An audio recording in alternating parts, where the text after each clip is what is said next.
everybody, and welcome to Storm Reads. And today I'm going to be doing a recent reads. I have read quite a few since the last time I threw one up here, so I thought I'd go ahead and do another one.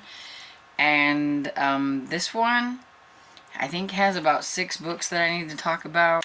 The first one is going to be The Treasure Test by J.P. Jagger. It is the second book in the follow-up to Hide and Geek. So it's the second book in the Hide and Geek series. It follows Gina, Edgar, Elena, and Kevin. And in this book, they did a treasure hunt. And in the second book, it kind of starts off from the end of this one, where some people are kind of bad-mouthing and talking. They don't think that they actually did the treasure hunt, that what they found, they don't think it's real, and all that kind of stuff. And so there are 2 rival towns, kind of.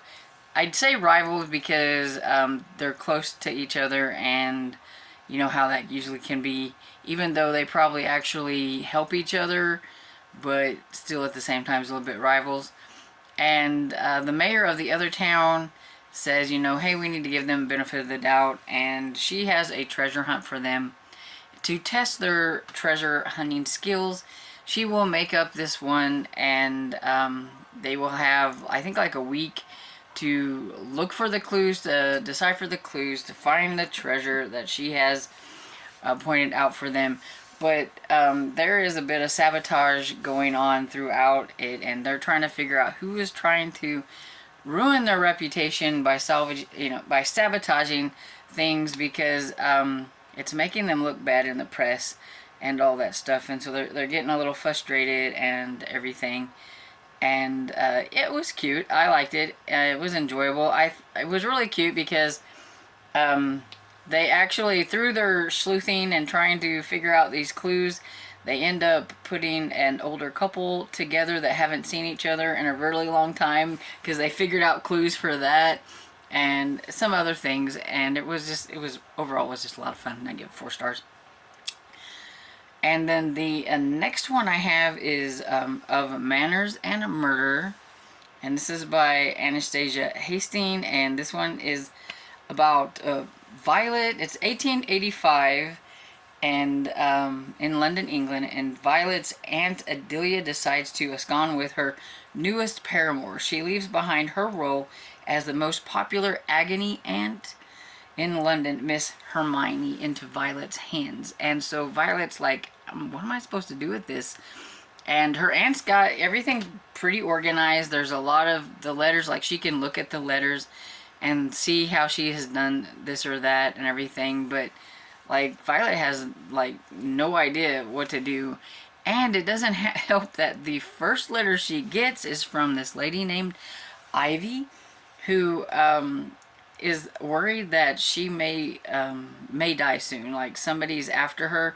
She even gives some suspects and things like that, and she needs Miss Hermione's help because Miss Hermione has helped her before with some things, and she thinks that maybe it was a little bit worse than what the agony aunt thought it was. So well, Violet doesn't know exactly what to do except for to maybe go and talk to this Ivy.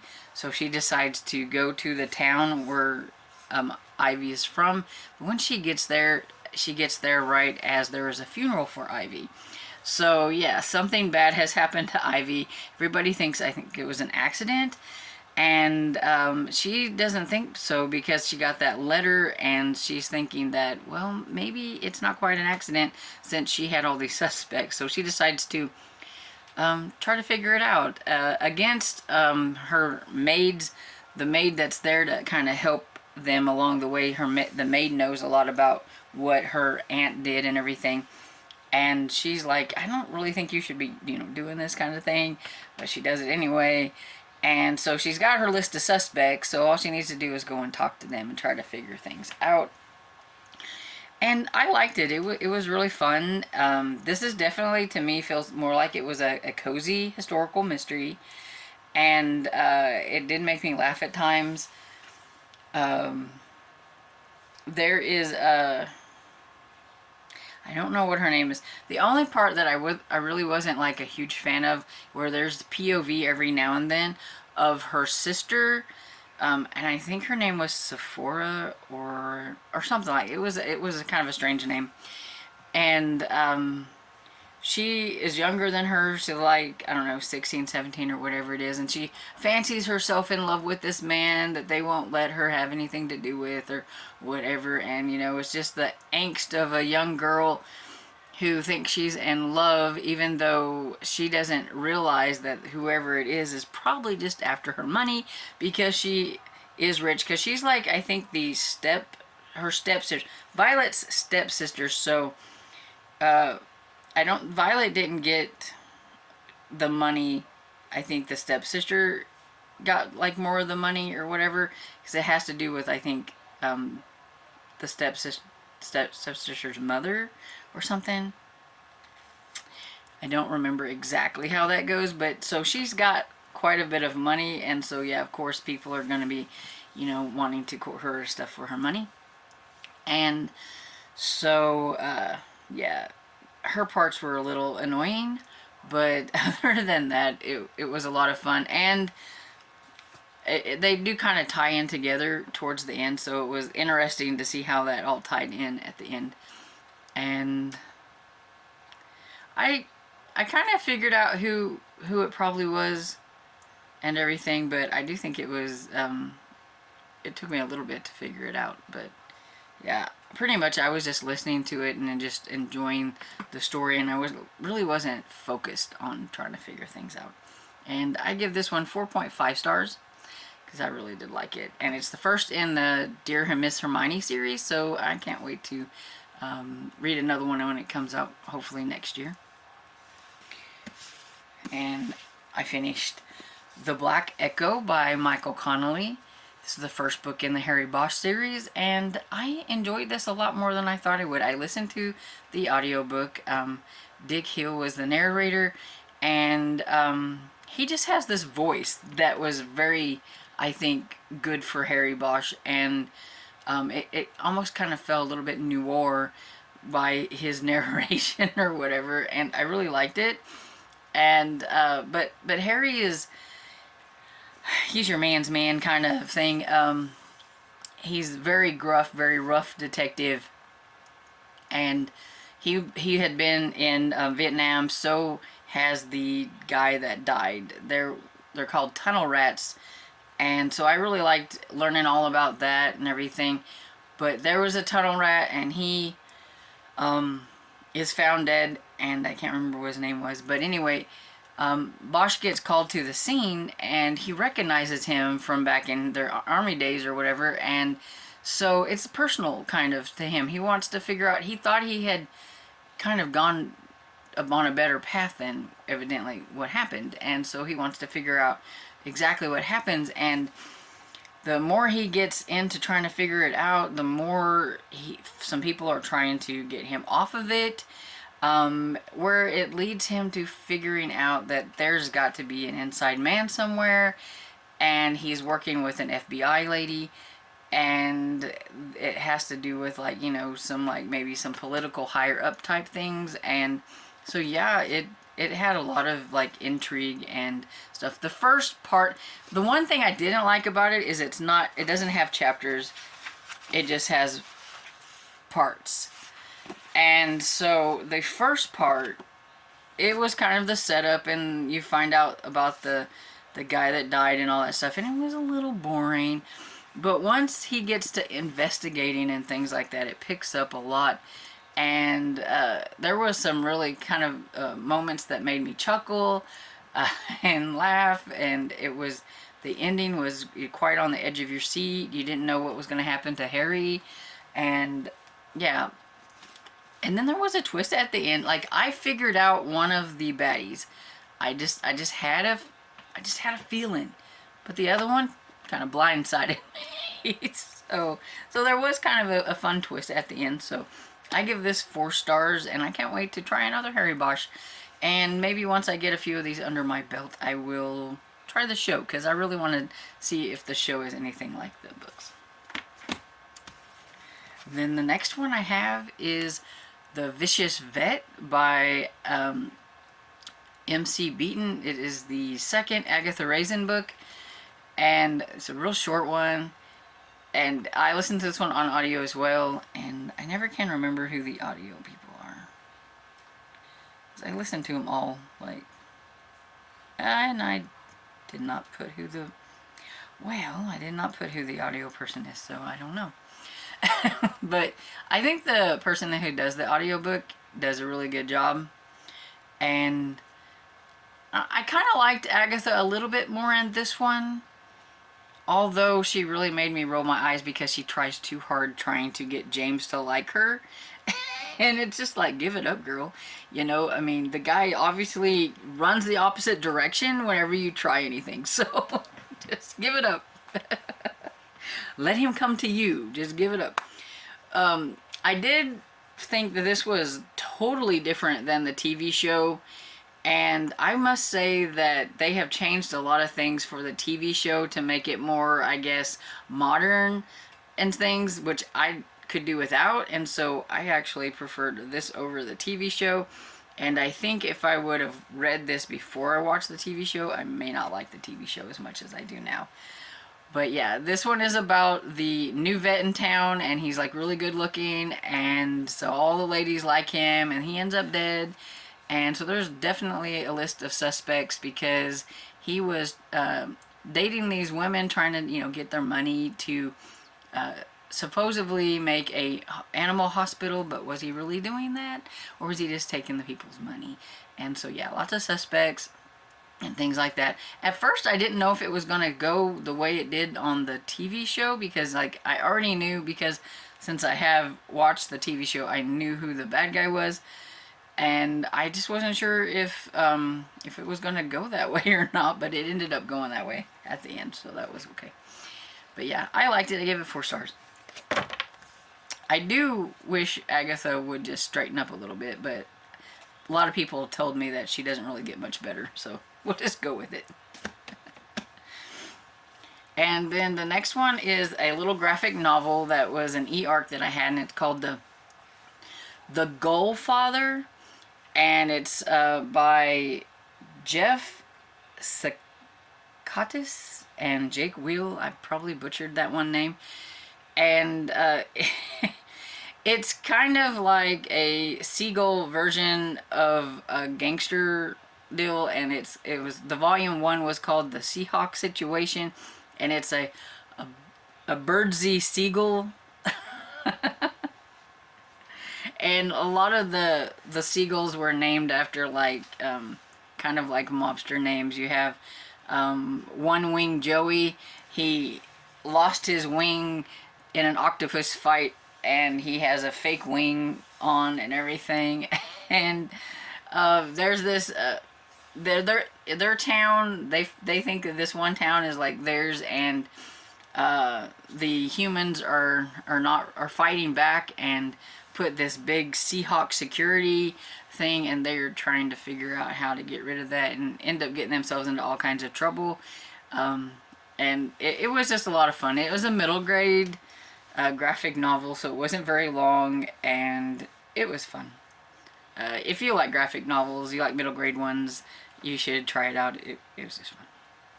And I would give it 3 stars.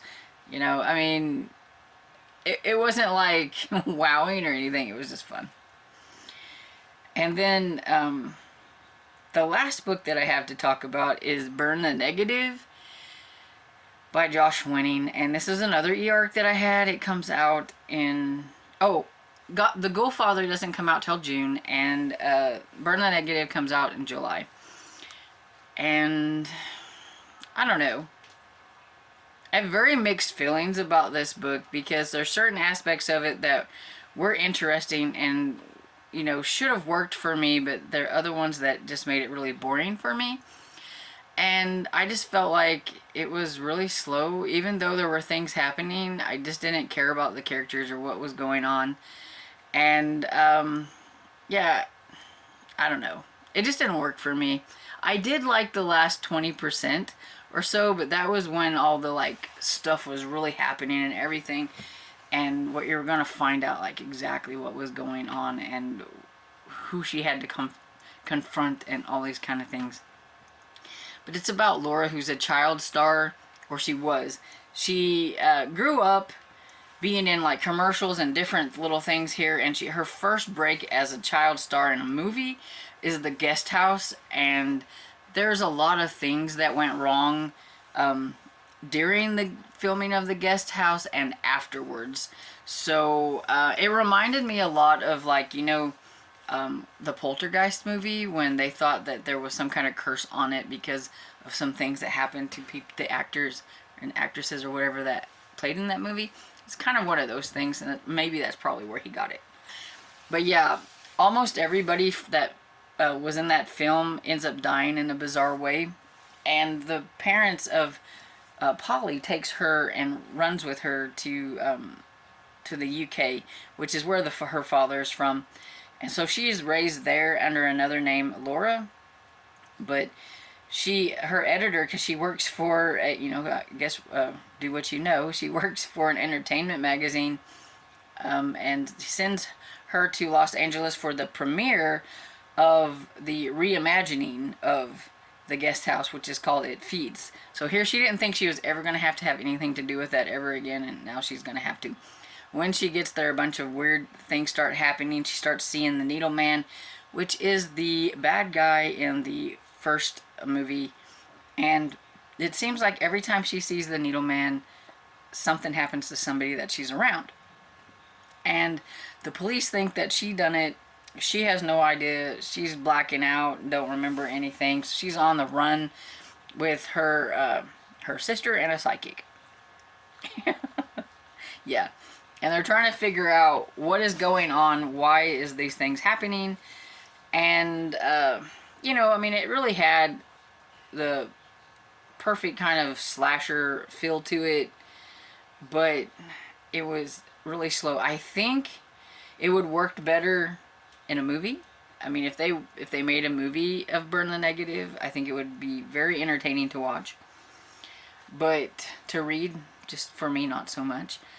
I know it's not just me, because my friend didn't like it quite as much, because we buddy read this together. So me and Barb, she liked it a little bit more than I did. She gave it 3 stars, where I gave it 2.5 stars.